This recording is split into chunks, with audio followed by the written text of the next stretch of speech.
Sveiki atvykę į dar vieną Laikykitės ten su Andriumi Tapinu. Tai jau yra 18 mūsų laida. Ir tai reiškia, kad mes jau esame sukūrę tiek laidų, kiek jų pakaktų alkoholiniam gėrimui 2-9.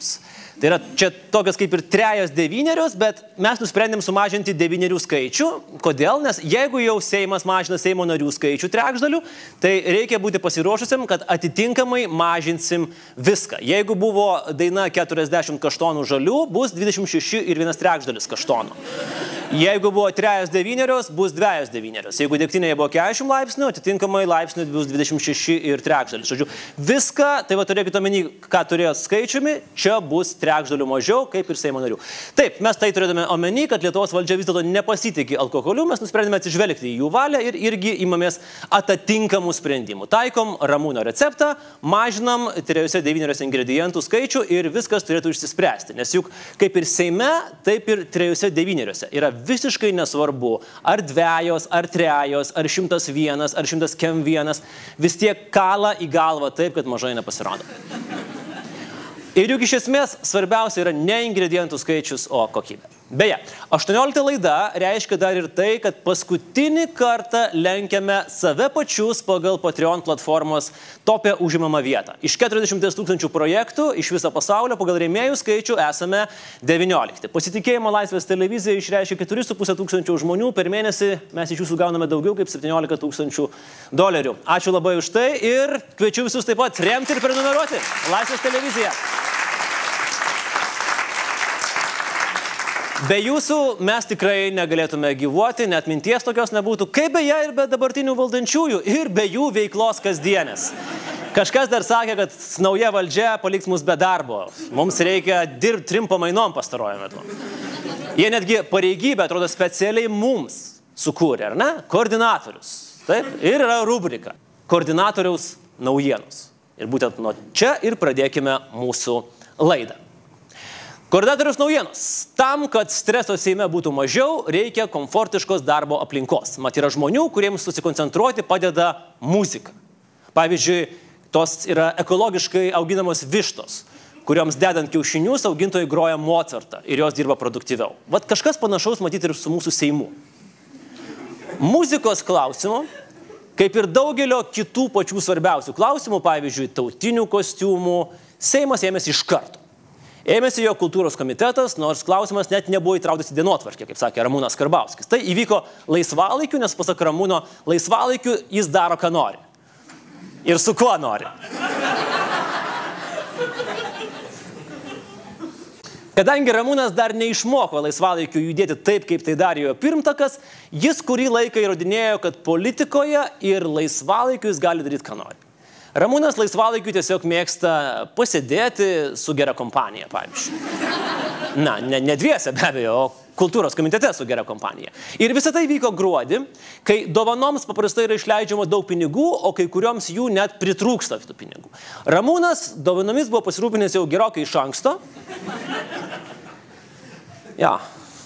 Todėl nieko nerizikuodamas kultūros komitete, man atrodo, jis pasiūlė pažaisti Secret Santa. Žinot, kai ofise keitėsi dovanėlėmis ir nieks nežino, kas ką gaus. Aišku, kaip tikras valstietis, toks truputį prie skupumo, Ramūnas tikriausiai pasiūlė neviršti 10 eurų sumos, bet konservatorius Vytautas Juozapaitis jau buvo spėjęs įrašyti lapelėje fortepijonas ir aišku, lapelį įsitraukė Ramūnas. Ką daryti? Už savus pirkt gaila. Pabandė prasistukti už svetimus. Nurodė susimesti verslininkams. Fortepijonas Seimui būtų puikiai patriotizmo išraiška. Verslininkai pasukiojo pirštų prie smilkinio.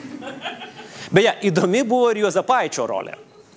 Pats iškėlęs fortepijono mintį, bet pamatęs, kad publika reaguoja taip o kad konservatorių lyderis Gabrielius Landsbergis apskritai tyčiojasi ir sako, kad būgno reikia Seime, nes dun. Juozapaitis labai greitai pakeitė plokštelę ir irgi suskato šaipytis, kokia čia bloga idėja. Sako, 100-mečio gėda. Tu gali būti nacionalinės premijos laureatas, nes jis yra nacionalinės premijos laureatas, bet vis tiek, jeigu nemoki rašyti 100-metis, tai rašysi 100-metis. Kadangi fortepijono klausimas pradėjo trukdyti Seimui dirbti, Laisvės TV, kas kitas, jeigu ne mes, nusprendė išspręsti krizę ir nupirkti Seimui tą prakeiktą fortepijoną.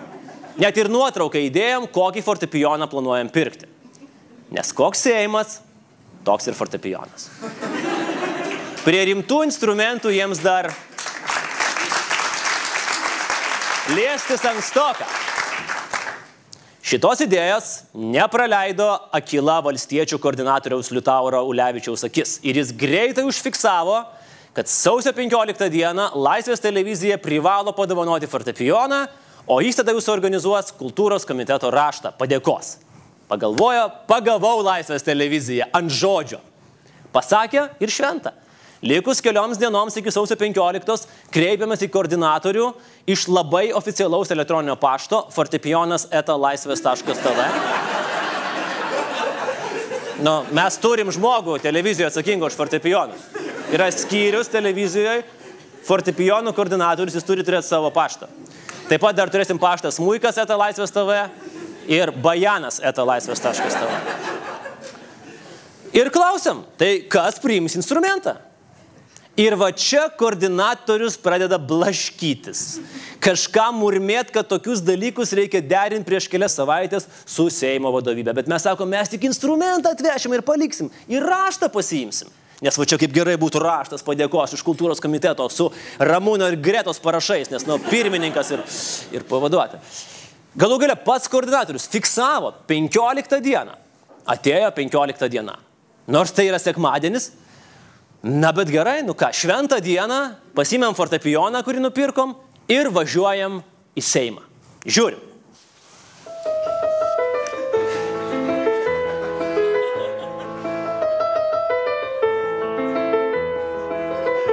Mes labai ilgai ieškojame tokio fortepijono, kuris atitiktų mūsų Seimo lygį.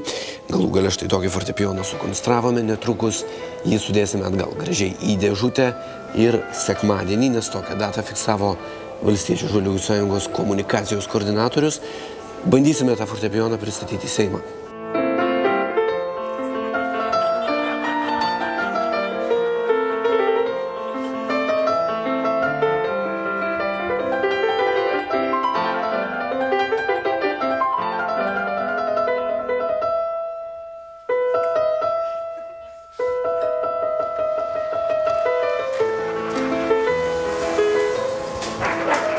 Mes su Valstiečių ir žaliųjų sąjungos komunikacijos koordinatoriumi Liutauru Ulevičium tarėmės, kad sausio 15 dieną pristatom fortepijoną į Seimą. Tai kadangi yra sekmadienis, tai aš nežinau, kokių yra variantų. Jum gal palikti yra įmanoma apsaugai, kad kultūros komiteto pirmininkui tiesiog adresuotą tokį? Žinokit, sunkiai, bet pasiklausti Valstiečių žaliųjų sąjungai. Valstiečių žaliųjų sąjungai, jeigu konkrečiai, tai Karbauskiui kultūros komiteto pirmininkui. Fortepijoną berods čia. Mini fortepijonas. O jūs turite rytoj galimybę atvažiuoti? Rytoj sugrįš. Turim galimybę, jeigu reikės rytoj, tai sugrįšim. Žinau, tai padarykim, nes dabar nėra kaip paduoti. Mes tarėmės, kad sausio 15 dieną pristatom į Seimą. Tai kadangi pasižiūrėjom, kad tai yra sekmadienis, nenorim limito nukelt niekur kitur, tai atvažiavau sekmadienį. Jeigu sekmadienis, tai čia žinoma. Nepriėmė mūsų fortepijono kol kas, sakė grįžti rytoj, sausio 16 dieną, tai labai atsiprašom koordinatoriaus už tai, kad tas laikas yra šiek tiek nukeliamas, bet Seimo apsauga dėja fortepijono kol kas nepriima. Grįšim rytoj.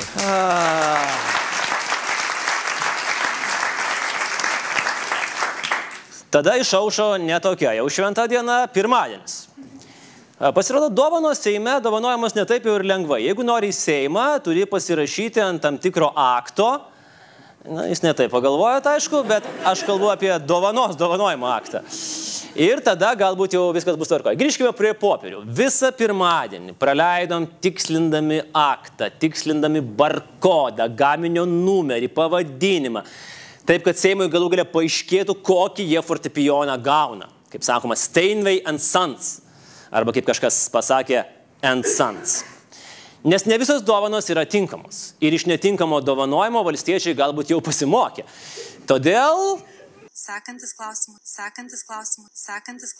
Galų gale, išsiuntėm tą aktą, tokį, kokį reikia, viską surašėm tiksliai. Seimas turėjo gauti fortepijoną Play Go My Electronic Fortepiano. Gaminio numeris 4350. Laukiame iki kito ryto, bet koordinatorius nieko neatsakė. Skambinam, bet įprastai visada pasiekiamas koordinatorius netikėtai nekelia. Kelis kartus skambinam. Skirtingų laikų. Iš skirtingų numerių. Dingo kaip į vandenį. Galų gale paskambinam iš 3 numerio ir valia. Labadiena, Ignas Laisvės TV.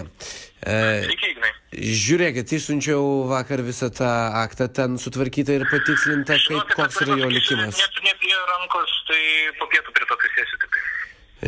Po pietų čia apie kada tada pasiteirauti? Apie 2-3. Apie 2-3 valandą. Gerai, tvarkoj tada. Ačiū. Iki. Aš suprantam, kad koordinatoriai nusvyro rankos ir dabar gal tikrai ne tas galvoja yra, kai yra kiti reikalai, bet žinot, žodis yra žodis, nes iš tikrųjų nieko aš nebesuprantu. Pats koordinatorius viską fiksavo, pats viską organizavo ir štai va taip. Panašu, kad ir to padėkos rašto kultūros komitetui pagailo. Galbūt dėl to, kad Ramūnas supyko ir liepė liautis tyčiotis iš fortepijono, nes čia yra rimtas reprezentacinis klausimas. Kaip jūs dirbat, ponai? Kaip jūs visi dirbat? Ir štai tas mūsų fortepijonas.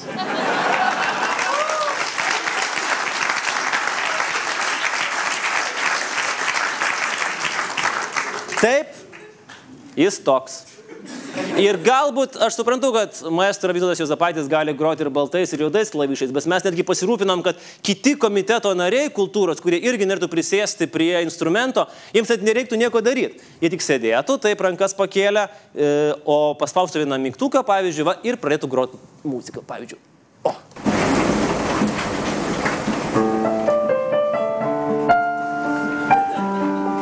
Taip, mūsų fortepijonas vaikiškas.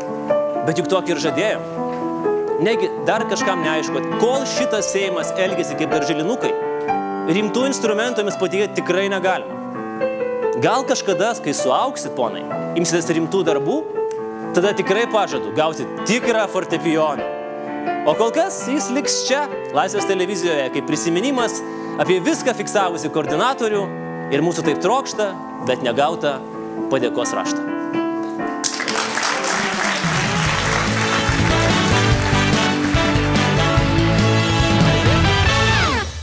Dabar pagrindinė mūsų laidos tema. Praėjusią savaitę kalbėjome apie Lietuvos 100-mečio minėjimą, bet kol kas sulaukime tik baisių paminklų projektų Basanavičiui. Toksai pirmas žingsnis. Na, man, pavyzdžiui, tikrai labiausiai patiko ta kirmelė su Basanavičiaus galva. Toks truputį vudu, truputį siaubas. Labai gerai tiktų prie filharmonijos. Na, kai kurios galima, žinoma, panaudoti kažkur kitur ir galbūt jie būtų geriau, kad jie būtų padaryti ne iš marmuro, granito, o iš chalvos ir jie būtų pardavinėjami kaziuko mūgiai. Va tada būtų pats tas. O šitas variantas irgi nieko, bet nesuprasi, ką ten neša Basanavičius, ar trispalvę, ar kažką kitą. Mes manom, kad apskritai reikia panaikinti dviprasmybę ir siūlom va tokį variantą. Va puikus sprendimas. Va čia yra variantas. Čia susijungia du dalykai – istorija ir mūsų antroji religija. Ir galų gale pagalvokim, kaip gražiai skamba, kai, pavyzdžiui, vaikai sako, ką veiksi vakare, varom gal į Basanavičių pamėtysim. Tiesioginė to žodžio prasme. O jeigu dar Basanavičiaus gatvėje pasidum Palangoje, tai čia iš viso jie Palangos verslininkai pirmą kartą apsidžiaugtų per ilgus metus. Dar šitas Basanavičius galėtų būti ant ratukų, kaip ir siūlė profesorius Bumblauskas, tai čia būtų visiškas win-win. Stumdai bet kur.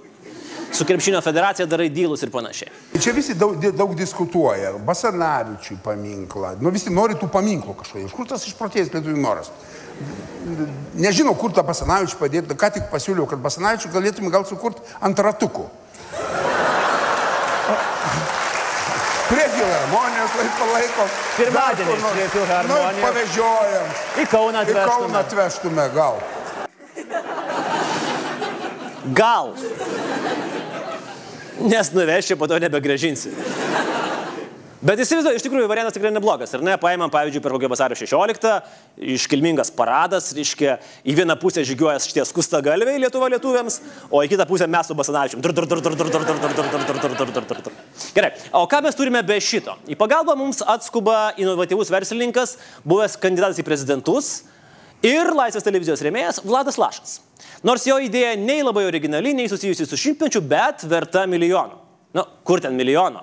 Milijonas tyliai rūko kamputyje, o į sceną išdidžiai žengia 5 milijardai. Ir kalba čia ne apie naują Birutės mineralinio pilstymo cechą. Kalba apie Tesla gigafabriką Lietuvoje. Tai sukurtų 1000 naujų darbo vietų ir būtų geresnė dovana Lietuvai šimtmečio proga nei koks nors nacionalinis kostiumas. Dainų šventė ar Astos Baukutės ištrimimas iš televizijos kartu sudėjus. Mums pavydėtų net visą pramonę į Ameriką grąžinti pasižadėjęs Donaldas Trumpas. Investuotojai jau dabar Tesla vadina svarbiausią pasaulio automobilių gamintoją. Populiariausią modelį S vos prieš 5 metus pristačiusi pirkėjams, Tesla jau dabar vertinama brangiau nei tokie gamintojai kaip Mitsubishi, Renault ar Fiat. Ir visame pasaulyje ji keičia požiūrį į elektrinius automobilius.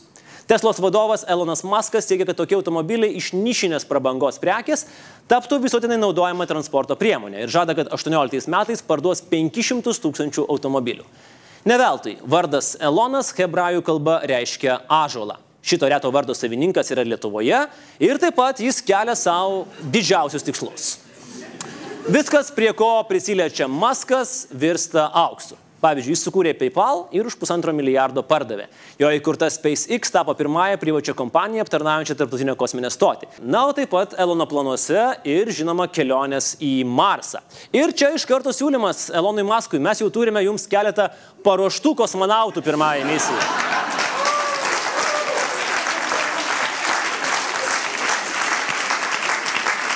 Jeigu Marse ir yra netyčia gyvybė, kai jie ten nuskris, jos tikrai nebeliks.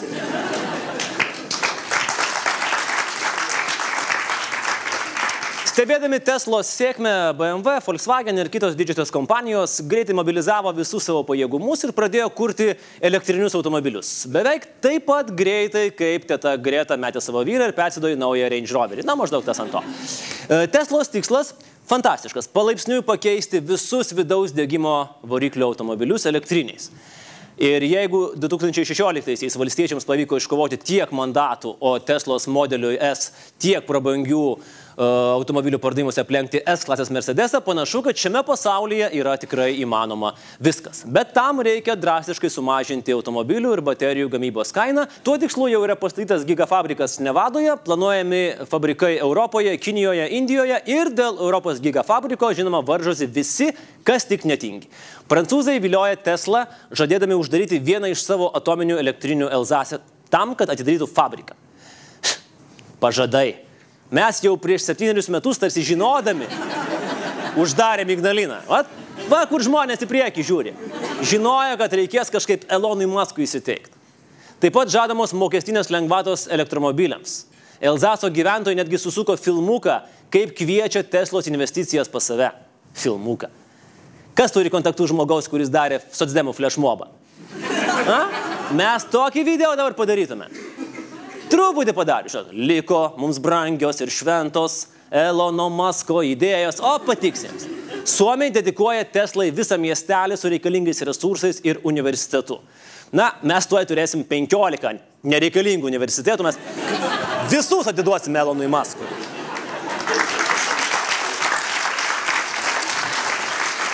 Ir žinoma, suomiai susuko tipiškai suomiškai charizmatišką filmuką.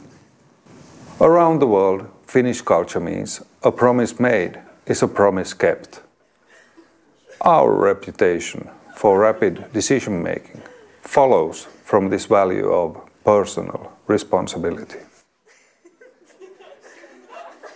Koks susidegimas, kokia aistra kunkuliuoja, tiesiog kaip kubilas saunai veržiasi. Suomiai, Tesla vilioja ir čekai. Ispanų viliotinis susideda iš pasiūlymo prisijungti prie jau veikiančio industrinio automobilių parko, kuriame jau veikia Fordas. Portugalai irgi susuko filmuką. O Facebooko grupe susikūrė visi. Ir Prancūzija, ir Ispanija, ir Portugalija, ir Čekija, dar Lenkija, Gruzija, Graikija, Rumunija. Žodžiu, iš jų naudos kaip ir jokios nėra, bet pradžia kažkokia padaryta. Žodžiu, kol kas visi suka filmukus ir komentuoja ir laikina vieni kitų postus apie Teslą. Pažiūrėkime, ką dėl gigafabriko padarė Lietuva. Ir kaip visada, kai kalbame apie Lietuvai svarbius projektus, dėmesio, sensacijos jokios nėra, netgi Facebooko grupės neturim susikūrę. Pavyzdžiui, Norvegijoje parduodama daugiausiai Tesla automobilių vienam gyventojui. Norvegus motyvuoja tai, kad jų šalyje planuojama nuo 2025 metų uždrausti įsigyti automobilius su vidaus degimo varikliais. Vilioja ir kitos elektrinių automobilių savininkams suteikiamos mokestinės lengvatos, sudarančios iki 1/3 automobilio vertės. Tuo tarpu Lietuvoje turime lengvatą parkavimui, leidimą važiuoti autobusų juostą, kas Eloną Muską turėtų sužavėti. Jį kažkiek mažiau sužavės tas faktas, kad kai yra rytinis kamštis, tai tą juostą važiuoja visi išskyrus elektromobilius. Ir per 2016 metus turime registruotus 34 Tesla automobilius. Truputį mažiau negu norvegai, bet mes einam į priekį. Mes einam į priekį ir va čia reikia pagirti konservatorius. Nu, kaip mes nepagirsim konservatorius savo laidose, ar ne? Nes tuo rimtai susirūpino kai kurie politikai ir greitai Teslų padaugės jų dėka. Vienu automobiliu, kadangi Tadas Langaitis užsisakė ir įdėjo print screeną pas save į Facebooką. Na, dar neturime nei vienos Tesla Supercharger greitojo įkrovimo stotelės, bet bandome iššokti į jau pajudėjusią gigafabriko viliojimo traukinį. Premjeras Teslos viliojimą netgi palygino su Sąjūdžiu. Ne veltui Sąjūdis buvo paminėtas kažkada, tai prieš daugiau negu 20 mečius, beveik 30 mečius mokslo akademijoje jis irgi užgimė. Ir turbūt pasakius tuomet, kad Sąjūdžio tikslas, idėja yra nepriklausomais valstybės atstatymas, daug tokių buvo, kur čia fantastinė idėja, nepasiekiama niekada. Tai manau, kad šita idėja ir šitas tikslas yra lengviau pasiekiamas. Galbūt ir lengviau pasiekiamas, bet jeigu vėlgi, ir čia dabar aišku yra akmuo į Landsbergio daržą, jeigu būtų pagalvoję truputėlį anksčiau žmonės, kad reikėjo vienu metu daryti ir nepriklausomą valstybę atstatinėti ir iš karto pradėti viliot potencialų Tesla gigafabriką. Trūksta mums to strateginio mąstymo. Žinoma, nepriklausomos valstybės atkūrimas buvo šiek tiek sudėtingesnis tikslas. Vos, čiut sunkesnis nei prisivilioti Teslą. Na gerai, čia ne Lietuvos šimtmečio organizavimas ir ne Rail Baltica statybos, kur viskas vėluoja labiau negu Lietuvos nacionalinio stadiono statybos. Nors ne, viskas maždaug taip pat eina. Bet ką, visi spėjo sukelti daug triukšmo, užkurti viešųjų ryšių lokomotyvą ir važiuojam, iššokam į žiniasklaidos antraščių traukinį. Atvesim Teslą į Lietuvą. Verslininkai, Seimo nariai, žurnalistai, premjeras, organizacijų vadovai, kaimynas Petras iš Gretimos laiptinės, kur pastoviai kieme krapščiasi prie savo 93 metų Audi. Visi turi nuomonę, kaip ir kada atvesti Teslą. Ūkio ministras Mindaugas Sinkevičius dėl Tesla įkūrėjo pažadėjęs padaryti labai daug. Ar jūs asmeniškai vedžiosite Eloną Muską už rankos? Tai jeigu reiks ir nešiosiu, nežinau, ar iš priekio, ar ant nugaros. Aš labai tikiuosi, kad Elono Musko žmonės... Ne, žiūrėkit. Iniciatyva yra gerai, tikrai, iniciatyva yra gerai, jeigu kiekvienas investuotojas žinotų, kad jis atskrenda į Vilniaus oro uostą, galbūt į Vilniaus Čiurlionio vardo oro uostą kažkada vėliau ateityje, ir jo iš karto jau laukia ūkio ministras, žinot, kaip tie, reiškia, rikšos, kur Indijoje, o čia iš karto, ant nugaros ir nešasi, reiškia, per Dariaus ir Girėno gatvę, pro Taborą, pro viską nusineša į Eloną Muską į ministeriją, bet tada čia prie vienintelio Supercharger ir sako, va. Ne, ministrė, geriau nešiokit kažkaip kitaip, galbūt nebūtinai ant pečių, gal koks viceministras galėtų ant pečių panešioti ar kažkaip panašiai. Žydrūnas Savickas vis dar galėtų būti toks irgi, nori būti ir prie politikos, ir prie investicijų, tai galit paimti. Be to, ministras dar pažadėjo, kad tokių stambių investuotojų medžiokliai pritraukti bus skiriama papildomų lėšų, kad investicijų pritraukimo į Lietuvą organizaciją Investuok Lietuvoje galėtų pasamdyti dar 2 žmonės. Va, ko trūko, kad Elonas Muskas atkreiptų dėmesį į Lietuvą. 2 etatai. Ir viskas. Ir tada, here is Lithuania. Let's go there. 2 more people. Įsivaizduokite, tipinę Investuok Lietuvoje darbo dieną. Tikslas – didelis investuotojas Lietuvoje. A. Tu gali sekti, kas gali būti tas investuotojas ir kaip jį pritraukti. B. To nedaryti. Panašu, kad iki šiol B variantas buvo patrauklesnis, nes su investicijom šiaip pakankamai pas mus sudėtinga. Na gerai, kad jau visi, tai visi. Laisvės televizija nebus Laisvės televizija, jeigu mes nepasiūlytume krūvos savo absoliučiai genialių pasiūlymų, kaip pritraukti Tesla gigafabriką į Lietuvą. Pirma, jau šiandien premjeras Saulius Skvernelis turi viešai anglų kalba pareikšti, kad bus pirmasis pasaulyje valstybės vadovas persėdęs prie Tesla elektromobilio vairo. Ir taip pat visi Lietuvos ministrai ir Lietuvos ambasadoriai važinės tik su Tesla elektromobiliais. Antra, be abejo, į ES šalių vadovų susitikime Briuselyje Dalia Grybauskaitė, kuri galėtų atvykti su Tesla automobiliu ir ant galinio stiklo turėtų būti užrašytas lipdukas I love Elon Musk. Nuotraukos tikrai turėtų patekti į užsienio spaudą, Elonui Muskui tai patiktų ir jis tikrai pasidomėtų, kur yra ta Lietuva. Na, o jeigu jie nežino, kur gauti Teslų, nei Skvernelis, nei Grybauskaitė, gali kreiptis, dabar bus reklama, dėmesio, tegu kreipiasi į patikimiausią autolizingo kompaniją Lietuvoje – Agro koncerną. Tik, kaip žinia, ten truputėlį tokios sąlygos keblios, ten net ir prezidentai tiesiogiai nelizinguos, tik per artimą neįvardėjimą giminaitį, kuris gali būti dėdė arba mama. No, corporate policy, sorry, people. Trečia, ministras pirmininkas Saulius Skvernelis siunčia ūkio ministro ir Investuok Lietuva atstovus į Tesla būstinę Amerikoje, ar bent jau Europoje, kurie pasiūlo elektromobilio atėjimo į Lietuvą skatinimo paketą. Partnerių, pavyzdžiui, reikėtų pasimti kokią Maximą, visą tinklą Baltijos šalyse ir susitarti, kad jie skirtų visas vietas įkrovimo stotelėms. Visas. Čia ir mokesčių inspekcija, ir FNTT būtų svarus įtikinimas prisidėti prie projekto šitais argumentais. Aišku, galima susitarti ir gražiuoju, nors tokio Lietuvos valdžios gebėjimo tarti su verslu jau seniai nepastebim. Galbūt laikas keistis. Bet čia sakom stop.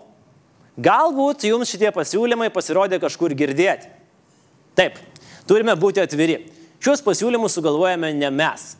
Besiruošiant laidai googlinom, patys kvailiausi pasiūlymai, kurie gali būti kažkiek juokingi, kalbant apie Tesla gigafabriko pritraukimą į Lietuvą.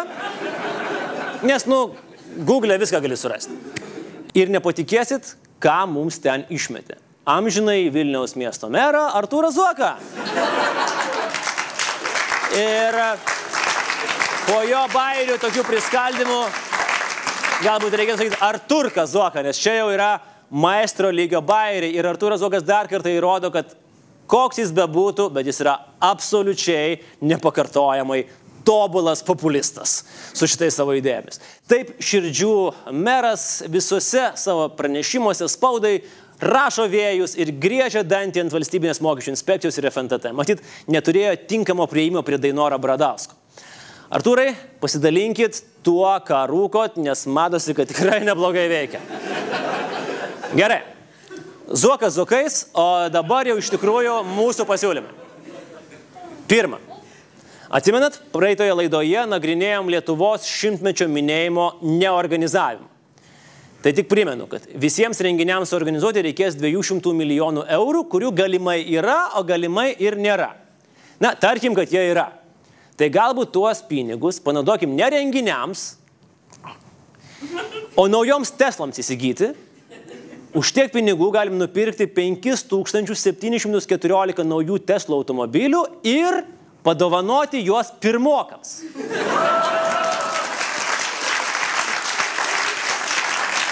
Vietoje tautinių kostiumų.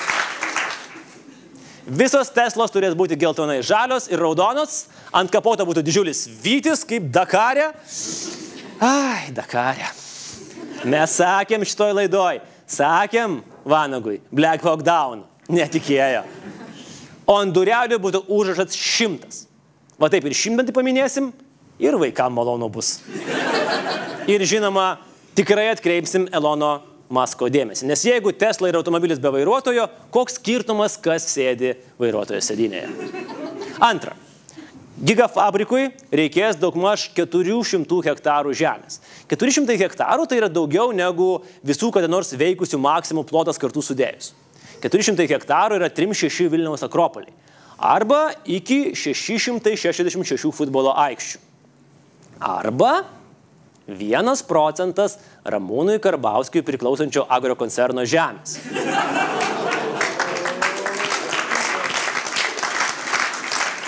Mažutis ūkininkas. Jau jaučiat, į kur linkstu, ar ne?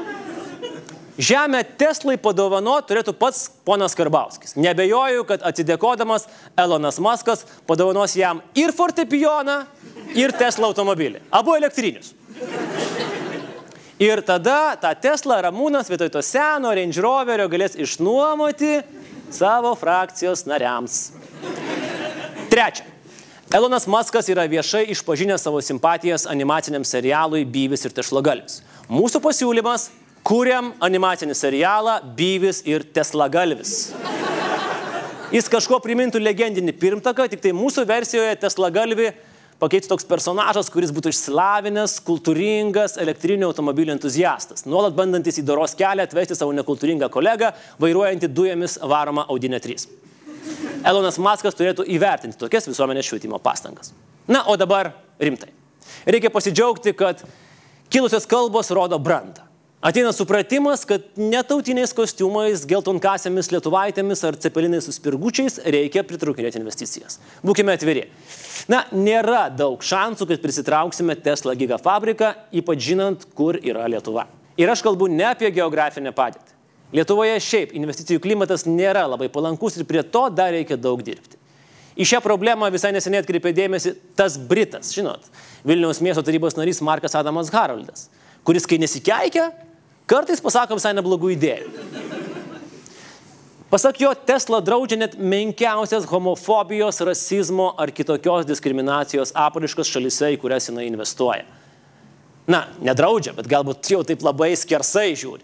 Tai jūs įsivaizduojat tarptautinę kompaniją šalyje, įsivaizduojat Elono Musko reakciją šalyje, kur dabartiniai Seimo nariai vieni kitiems siūlo džinsus užtrauktukais užpakalyje, o buvę Seimo nariai per televiziją atvirų tekstų salituoja Hitlerį. Vat būtent, aš neįsivaizduoju. Bet tikrai galime imtis žingsnių, kad pritrauktume, na, jei ne Tesla, tai bent jau Volkswagen. Ja, jei ne Volkswagen, tai Samsung. Jei ne Samsung, tai bent jau Rapala. Pirmą ir svarbiausią dalyką jau prisižadėjo padaryti premjeras. Aš galbūt galima būtų, oi, kaip nemėgstu pažadų. Bet reikia. Vieną. Bet gerą. Aš manau, kad bus esminis viešojo sektoriaus pokytis. Viešojo sektoriaus reforma. Mažinti biurokratų skaičių, mažinti biurokratinį mąstymą, reformuoti viską taip, kad valdžios įstaigos padėtų, o netrukdytų investicijoms ateiti į Lietuvą. Antra, būtina reformuoti imigracijos politiką. Turime būti savo atviri. Na, neužteks mums vien tik tai vietinių žmonių, kurie turėtų visus reikiamus įgūdžius.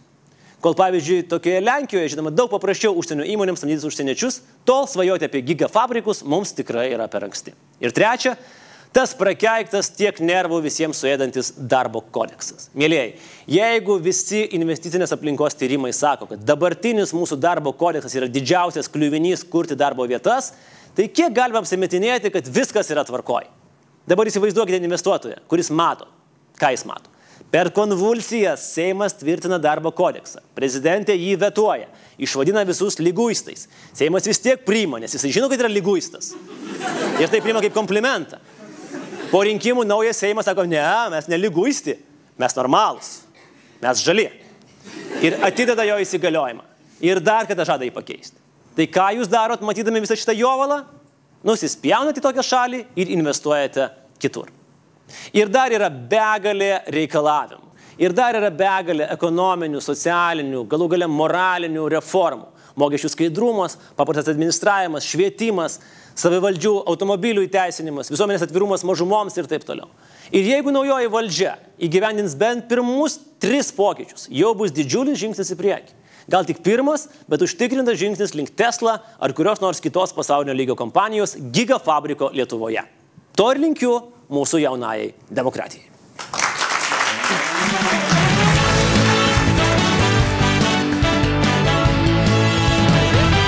Kviečiu visus pasitikti audringais plojimais. Muzikos akademijos profesorių, maestro Donatą Katkų.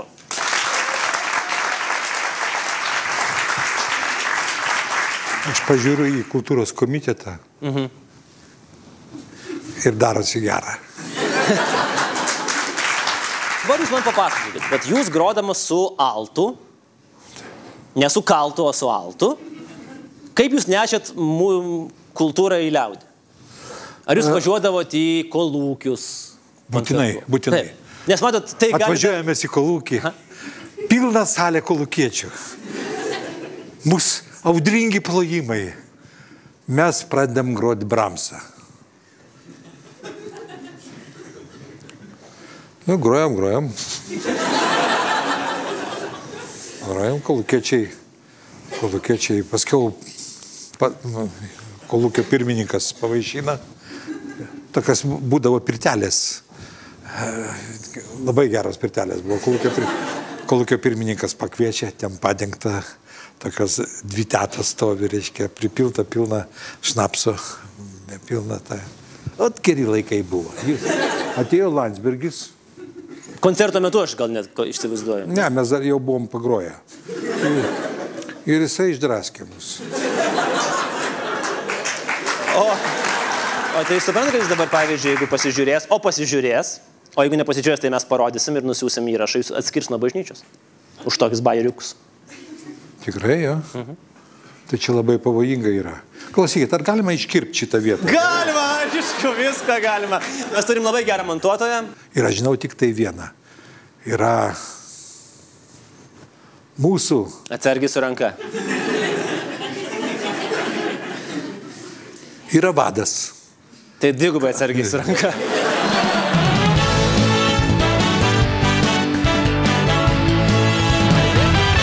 Jūs matėte tik labai trumpą ištrauką iš mūsų žaismingo pokalbio su maestro Donatu Katkumi. Jeigu norite pasižiūrėti visą pokalbį, jis yra atskiroje laidoje, galite paspausti štai čia ant aprašymo apačioje ir viską pamatysite patys. Taip pat galite rinktis arba žiūrėti dabar, arba žiūrėti vėliau, arba žiūrėti kada norit. Na, toks yra mūsų formatas. Na, o mes tęsime laidą toliau. Kita tema. Šią savaitę Vašingtone dūzgė kraustytojų komandos. Iš Baltųjų rūmų išsikraustė 8 metus juose praleidusi Baracko Obamos šeima. O mes pagalvojame, kas būtų buvę, jeigu Barackas Obama tuos 8 metus būtų praleidęs ne kaip Amerikos, o kaip Lietuvos prezidentas. Ir atradome keletą tikrai stebėtinų dalykų ir stebėtinų sutapimų. Vienas iš pagrindinių Obamos administracijos uždavinių buvo įvesti Obamacare. Tai yra sveikatos draudimas milijonams jo neturinčių arba neišgalinčių įsigyti amerikiečių. Pas musgi būtų buvęs Veryga Care. Tai yra, Jungtinėse valstijose apie 20 milijonų žmonių gavo nemokamą sveikatos apsaugą, Lietuvoje 3 milijonai žmonių visiškai nemokamai nebegaus išgerti. Tas ant to. Nors ir ne visi tam pritarė, nors programos sėkmė tokia, švelniai tariant, dar ant klaustuko, bet gerai, kad dar niekam nešovė į galvą įgyvendinti tokios ekstremalesnės versijos, Kepenis Care, kur ne tik tai negauni nemokamai išgert, bet ir dar esi nemokamai priverstas vasario mėnesį maudytis Baltijos jūroje ir atsiverti čakras. O atsivėręs čakras, nemokamai privaloma tvarka dalyvauja sporto stovyklose, nuogas bėgioja maratonus ir gerini santykius su Rusija. Na, 3 Kepenio variantai. Antras svarbus pasiekimas Obamos valdymo laikotarpiu – pagaliau nukautas Osama bin Ladenas. Su kuo mes kovojame Lietuvoje? Na, mūsų komandose jau tikrai turėtų ką medžioti. Net ir po Igorio Molotkovo pasiekto bėgimo su kliūtimis ir automatu Lietuvos rekordo. Lietuvos Most Wanted, Neringa Venckienė. Taip, tiesa, dabar moteriškė gal kiek pasikeitusi ir mūsų komandai pavyko rasti jos paskutinę nuotrauką ir vizitas visai ne Čikagoje, o Pakistane. Na, bet Obamos administracija siaučiant ekonominiai krizai gelbėjo Chrysler ir General Motors, didžiausius Amerikos automobilių gamintojus, suteikdama jiems paskolas ir susitarė su Boeingu dėl naujo prezidentui skirto Boeing Air Force One lėktuvo planų. Lietuvoje, na taip, Lietuvoje automobilių pramonės nėra, tai kaip ir nėra ką gelbėti. Bet Latviai turi seną gerą mikriuką Latviją. Vat padedam jiems atstatyti mikriukų pramonę. Sostinėje vėl pasileidžia maršrutkės ir viskas gerai. Su lėktuvais dar smagiau, juk tarpukario metais Lietuva turėjo savo lėktuvus. Anbo arba Antanas nori būti ore. Taip, realiai. Antanas nori būti ore. Tai va, skiriam 170 milijonų eurų prezidentinio lėktuvo konstravimui ir turim Ambo Force 1. Nors bendrai ne, jau vieną prezidentą lakūną turėjom, patys atsimenat, kuo tai baigėsi. Geriau atkurkim amžinojo mero, amžinojo svajonę ir Lituaniką. Tada prijungiam dar kokią nors kelionių agentūrą ir organizuojam keliones Vilnius, Dublinas, Palanga. Kelionė trunka kokius 10-12 mėnesių. Pradžiai tik skrydžiai į Dubliną ir Didžiąją Britaniją. Toliau jau plėtra į Oslą ir Bergeną. Pirmoji Amerikos ponia sėkmingai skatino naudoti daugiau organiškų maisto produktų mokyklose ir kitose mokymosi įstaigose. Na, čia galbūt nelabai skirtus ir nuo mūsų dabartinės prezidentės, kuri taip pat Facebook'e minėjo, kad keliauja į Lilį pas Lietuvos krepšininkus, labai jaudinasi ir dėl to marinuoja ekologiškus grybus iš savo sodo. Tai va čia tas ant to vėlgi. Bet pirmas nurodymas papildyti Vilniaus universiteto studentų meniu šviežiomis daržovėmis ir prieskoninėmis žolelėmis. Pati Mišelė Obama prezidentūros kiemelėje užveistų ekologinį darželį, iš kurio filologino fuksai galėtų naktį eiti vogti pas tarnobą. Kitas svarbus klausimas. CŽV VSD kalėjimai. Tokių kalėjimų nėra.